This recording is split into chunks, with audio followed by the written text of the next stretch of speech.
প্রিয় ছাত্রছাত্রীরা, আজকে আমি তোমাদেরকে এই ভিডিওর মাধ্যমে ক্লাস 9 এর ইতিহাসের যে সমস্ত প্রশ্নগুলো দেওয়া হচ্ছে 3 নম্বর স্কুলের পেজ নম্বর 406, সেখানে যে প্রশ্নগুলো দেওয়া হচ্ছে দ্বিতীয় পর্যায়ক্রমিক মূল্যায়নের জন্য 2026 সালের রায়মার্টিন প্রশ্নবিচিত্রার এমসিকিউ এবং এসিকিউ টাইপসের যে প্রশ্নগুলো আছে সেগুলো আমরা আলোচনা করবো আজকে এই ভিডিওর মাধ্যমে।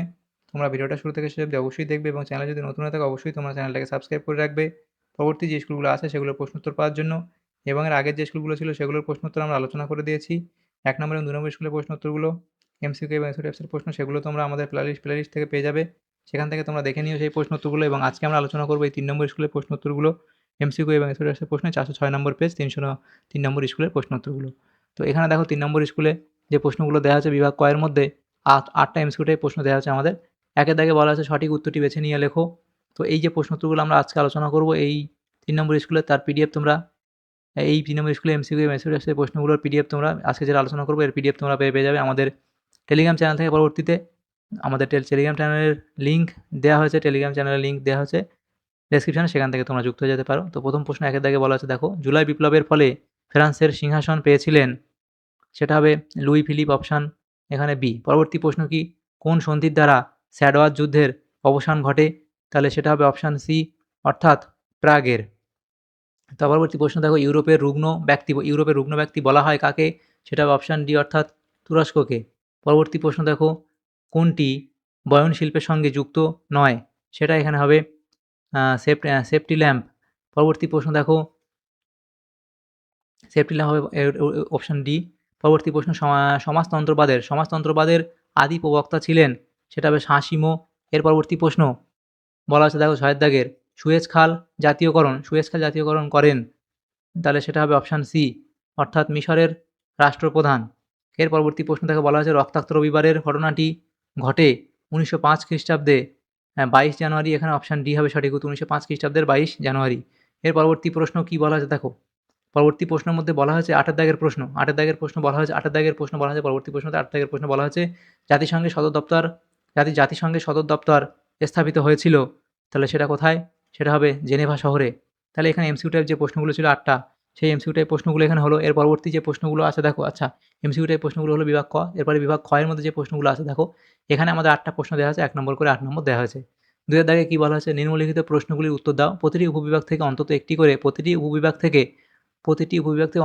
মোট 8টি প্রশ্নের উত্তর দাও। প্রথম উপবিভাগ এ, একটি বাক্যে উত্তর দাও। প্রথম বলা হচ্ছে দেখো,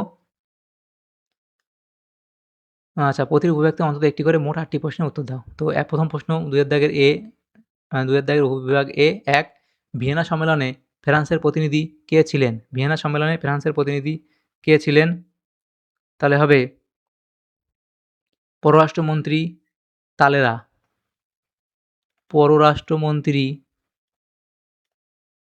পররাষ্ট্রমন্ত্রী তালেরা।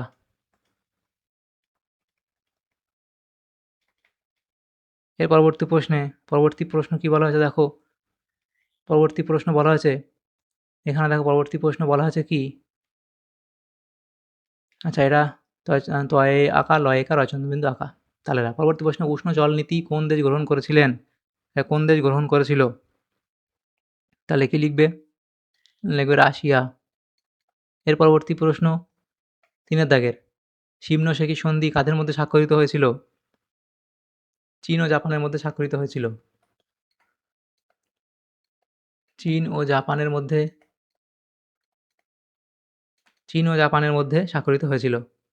এর পরবর্তী প্রশ্ন, আধুনিক রাশিয়ার জনক কাকে বলা হয়? আধুনিক রাশিয়ার জনক বলা হয় পিটার দ্য গ্রেটকে। পিটার